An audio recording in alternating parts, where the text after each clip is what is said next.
খালেদা জিয়ার ছোট ছেলে আরাফাত রহমান কুকু, তাকে নির্যাতন করে তাকে মেরেই ফেলা হয়েছে।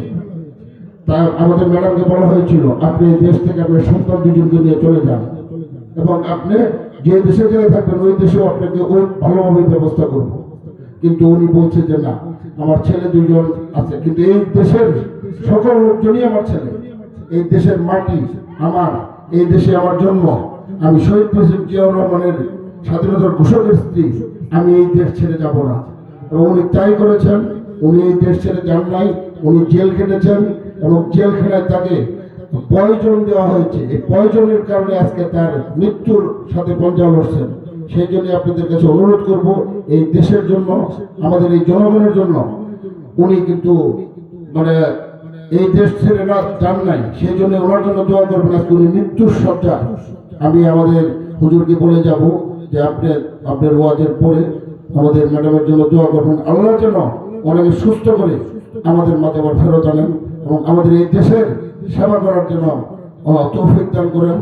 কারণ আর বিপরীতে শেখ হাসিনা আন্দোলনের মুখে কি করলো, হেলিকপ্টারে সে চলে গেল ভারতে।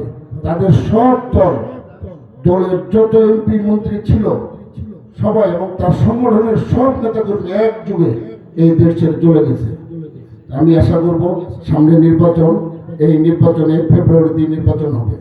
এই নির্বাচনে আমি সকলের কাছে অনুরোধ করব, আপনারা আমাদের প্রিয় নেতা জনাব মুস্তাফিজুর রহমান বাবুল, উনি খুব সৎ মানুষ, ভালো মানুষ। ওনার যারা চিনেন জানেন এবং ওনার যারা বক্তব্য শুনছেন, উনি আসলেই ভালো মানুষ। আমি আপনাদের কাছে আমার দলের কোনো নেতা, আমিও যদি আপনাদের কাছে কোনো ভুল ত্রুটি করে থাকি, আল্লাহর রাস্তায় ক্ষমা করে দিয়ে দেশনেত্রী বেগম খালেদা জিয়ার দিকে চাই এবং আমাদের প্রিয় নেতা জনাব তারেক রহমান ভারপ্রাপ্ত চেয়ারম্যান, ওনার দিকে চেয়ে, আমাদের প্রিয় নেতা জনাব মুস্তাফিজুর রহমান বাবুলের দিকে চেয়ে আগামী নির্বাচনে ধানের শীষে একটা করে ভোট দিবেন, দিয়ে এবং ওনাকে খেদমত করার সুযোগ করে দেবেন। এই যে উন্নতিকল্পে বলছে, উন্নতিকল্পে উনি একটাই কথা বলতে পারেন বাবুলের, যে আমি যদি নির্বাচিত হই, আমাকে যদি বাংলা বাজারগঞ্জের খেদমত করার সুযোগ দেয় জনগণ, তাহলে আমি প্রথম মসজিদ, মাদ্রাসা, লিল্লা বোর্ডিং, এতিমখানা, রাস্তাঘাট, স্কুল, কলেজ এগুলোর